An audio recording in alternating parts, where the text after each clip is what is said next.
300 elite guests watched in frozen silence as Mrs. Abube's diamond-clad hand struck Antonia across the face. The slap silenced the chamber orchestra mid-toast, the sharp crack echoing against the vaulted ceilings of the ballroom. Blood bloomed on the girl's split lip, a crimson drop staining the pristine white service glove that held a tray of champagne worth more than her life. Madame Edith, a prominent councilwoman, gasped as red wine exploded across her white Versace gown like a crime scene. The ballroom inhaled sharply as the laughter of the billionaire class died in their throats. "Worthless trash," Mrs. Abube hissed, her red lipstick perfect and her diamonds flashing under the crystal chandeliers. She gripped Antonia's arm hard enough to bruise, her voice a silk over steel that chilled the room. "Kneel," she commanded. Antonia's knees cracked against the cold marble as she descended, forced to apologize to the floor while 200 phones rose to record her shame. Mrs. Abube leaned down, her breath hot on Antonia's ear, whispering that she was bought for 50,000 naira and was property, not human. In this video, you will learn why you should never prioritize your public reputation over the humanity of your own family, and why a lie built on wealth is actually a prison for the person telling it. You will see why staying silent in the face of injustice makes you just as guilty as the person holding the whip, and why true power doesn't come from a diamond-clad hand, but from the courage to speak up when it's most dangerous. Antonia's story proves why being called worthless by an oppressor is actually a reflection of their own character, not your value. Most importantly, you will learn why forgiveness isn't about letting a monster off the hook, but about breaking the chain of bitterness so you can finally rise and build a future that your past could never have predicted. If you're just tuning into this channel, please subscribe, give this video a thumbs up, and don't forget to share with your friends and family, and tell us where you're watching from in the comment section. As Mrs. Abube straightened to address the crowd with a practiced, mocking laugh, her hand brushed the silver locket that had slipped free from Antonia's collar. Antonia's trembling fingers reached for the metal, her only possession from infancy and the only proof she had ever been loved. For a fleeting second, Mrs. Abube's mask of perfection shattered. Her fingers trembled and her eyes locked on the silver oval with an expression of raw, unnameable terror. Then, the armor snapped back into place. She turned away to reapply her red lipstick with shaking hands, leaving Antonia kneeling in the dirt of the gala, invisible once more to everyone except the camera lenses and the ghosts of her own past. The iron gates of the Abube estate towered like the bars of a gilded cage, cold and indifferent to the humid Lagos air. Antonia stood on the scorched pavement, her toes curling against the grit of the road. She was 15, an age meant for school uniforms and adolescent dreams, but her reality was contained within a single plastic bag holding 2 worn dresses and the silver locket pressed against her collarbone. Beside her, Antonia's uncle stood with an expectant, hungry glint in his eyes that had nothing to do with familial love. The silence of the suburban street was broken by the mechanical whir of the service gate and the heavy tread of Mrs. Abube's driver. He didn't offer a greeting. He simply reached into his breast pocket and produced a thick roll of naira notes secured by a rubber band. Antonia watched her uncle's fingers tremble as he snatched the money. He counted it with a practiced, feverish speed, his lips moving silently as he tallied the cost of her freedom. 50,000 naira, he muttered, his voice thick with a satisfaction that made Antonia's stomach churn. He looked down at her then, not with regret, but with the cold calculation of a merchant who had finally offloaded defective goods. "Be grateful, Antonia. This clears the debts your parents left behind. 3 years of service in a house like this is a blessing, not a burden." He didn't wait for her to reply. He simply turned his back on her, the cash tucked safely into his pocket, and walked away without a backward glance. Antonia remained, a solitary figure in the shadow of the marble pillars. She wasn't a niece anymore, she was an invoice that had been settled. As the driver gestured for her to enter the foyer, Antonia realized that in the eyes of the billionaire class, she had ceased to be a child and had become a transaction, a human life valued at the price of a designer handbag. The marble floors of the Abube estate seemed to stretch into infinity, a cold expanse of imported Italian tile that Antonia knew by every vein and crack. Her day began at 4 in the morning, long before the sun or the family stirred, her world reduced to the rhythmic slosh of soapy water and the sting of raw skin. By the end of the first week, her knees had bled through her uniform, leaving faint pink stains she had to scrub away before Mrs. Abube descended the stairs. Mrs. Abube would often trail expensive perfume through the halls, deliberately stepping on the wet sections Antonia had just dried. Again, the woman would whisper without looking back, her voice a sharp blade that cut deeper than the exhaustion. The psychological torment peaked 2 months into her service. While washing the heavy porcelain dishes, Antonia's hands, slick with soap and trembling from fatigue, lost their grip. The plate shattered, a piece of history worth more than Antonia's entire existence. Mrs. Abube did not scream. Instead, she pointed a manicured finger toward the corner where the family dog's bowl sat half full of cold scraps. "Eat," she commanded. When Antonia begged for mercy, the threat was immediate: "Eat, or I call your uncle and tell him you are defective." As Antonia forced the food down, she felt Flora's eyes on her from the hallway. Flora watched with tears sliding down her face, trapped by the fear that her own inheritance depended on her mother's approval. Yet, in the shadows of this cruelty, a silent rebellion took root. Flora began leaving objects in the laundry hamper and behind the bathroom mirrors. Not food, which was too easily discovered, but something far more dangerous: textbooks. Antonia would hide these volumes of mathematics and English literature beneath her thin mattress in the servants' quarters. Under the dim light of the trash bins outside her barred window, she devoured the words. Flora never spoke to her directly, but once she left a slim volume of poetry with a note that became Antonia's secret prayer: "Still I rise." Dr. Danjuma had been the Abube family's physician for 15 years, a man paid for his discretion as much as his medical expertise. He had treated Flora's recurring migraines since she was a child, but during this routine visit to the estate, his professional focus shifted toward the girl moving silently in the background. As Antonia carried a basin of water past the parlor, the morning sun hit her upper arm, illuminating a series of dark, circular marks. They were fingerprint bruises, the unmistakable signature of a violent grip.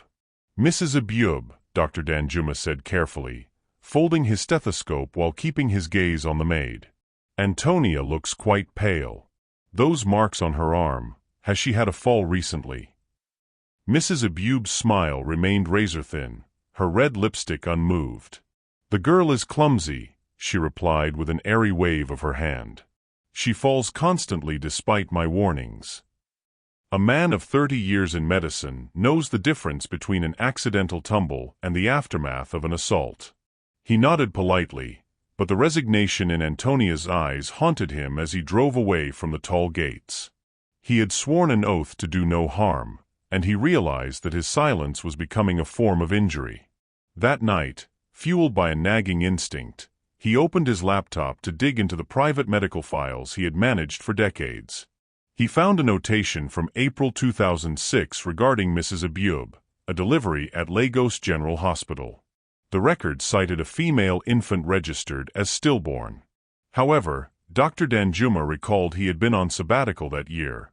The entry was signed by a different physician. He called an old colleague in the hospital's archives, requesting a deeper look into the original birth log. 3 days later, a scanned file arrived that made his hands shake. The infant had not been stillborn. She had been born healthy, with a distinctive birthmark on her shoulder blade, and a silver locket had been placed in her bassinet per the mother's request before the child vanished from the records. Flora's breath hitched as the heavy mahogany drawer finally yielded, sliding open with a low, guilty groan. She had come looking for her tuition checkbook, another one of Mrs. Abube's calculated omissions, but found herself staring into a tomb of secrets. Beneath property deeds and bank statements, wrapped in yellowed tissue paper, lay a delicate hospital bracelet. The plastic was brittle with age, but the ink was clear: Baby Girl Abube. April 17, 2006 inch. Flora traced the date, her heart hammering against her ribs like a trapped bird. Her own birth was in 1989, making her nearly 2 decades older than this ghost of a child. On the back of the tag, a serial number had been scratched in fading ink: LG 2006-0417F.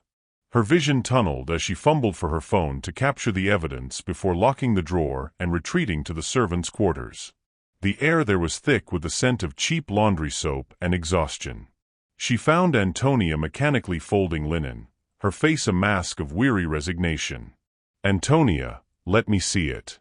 "The locket," Flora whispered, her voice cracking in the cramped, airless room. Antonia's hand flew to her throat in a reflex of fear, but she slowly unclasped the silver oval.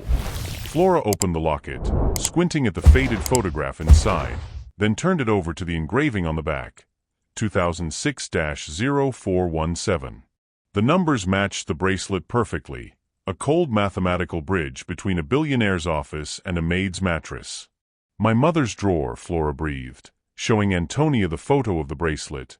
"It has your name on it, Antonia. Or someone with your name." The room tilted as the weight of the discovery settled between them, a sisterhood forged not just in shared trauma, but in blood and a serial number that had been meant to stay buried forever. Flora left before her courage failed, haunted by the sudden terrifying flicker of hope in Antonia's eyes. Dr. Danjuma met Antonia at a small, shaded cafe 3 blocks from the Abube estate, a place where the billionaire's influence didn't reach. Flora had manufactured the opportunity, lying to her mother that Antonia was sent to retrieve dry cleaning to buy her 1 hour of precious freedom.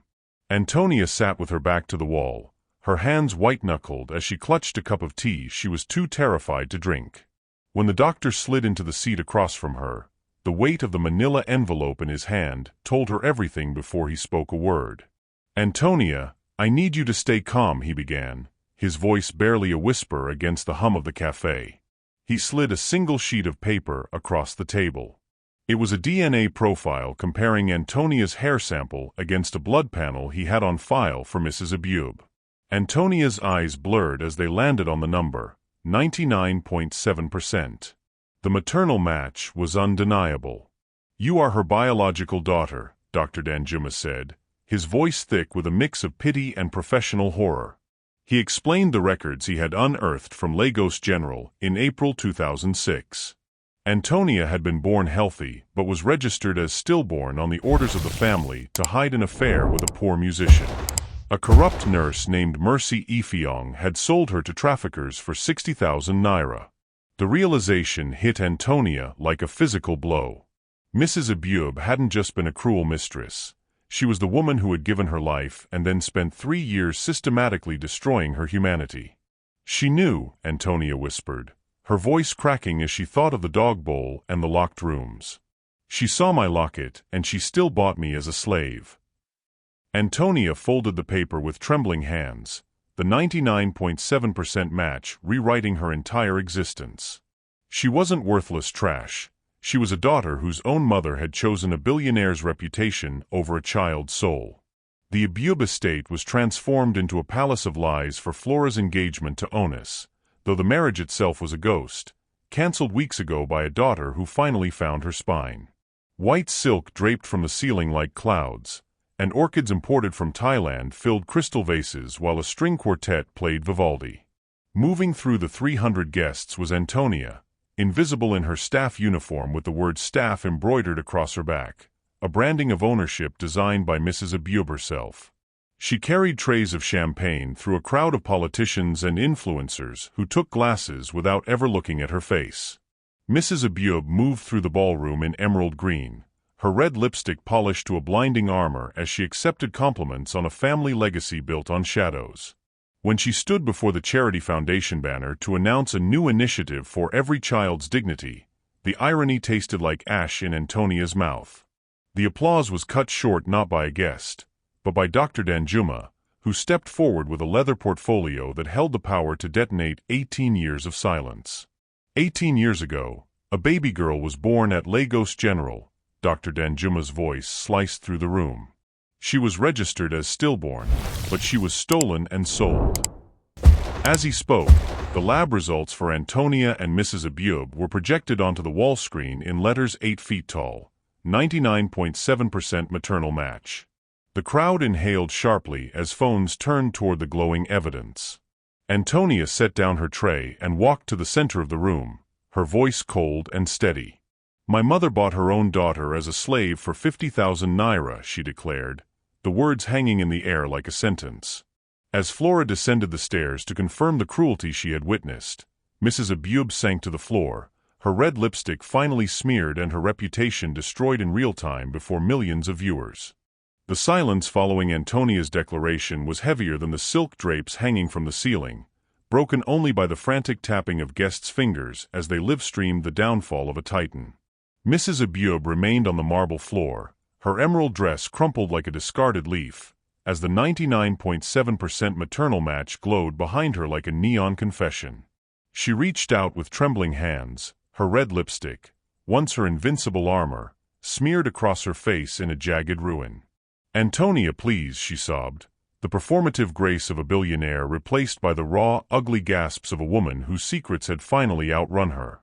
"I didn't know. I was a victim of my husband's family, forced to let you go to survive." Antonia stood above her, the staff apron she had worn for 3 years cast aside on the floor between them. She looked down at the woman who had given her birth only to buy her back as property, and she felt a chilling emptiness where a daughter's love should have been.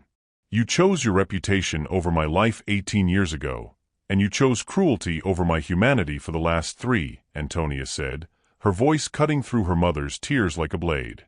"Do not use your pain to mask the dog bowl you made me eat from or the rooms you locked me in while you preached about dignity to the world." Flora stepped forward then, standing shoulder to shoulder with the sister she had once helped in the shadows. "You are a monster, Mother," Flora whispered, her voice carrying to the cameras of the Lagos elite.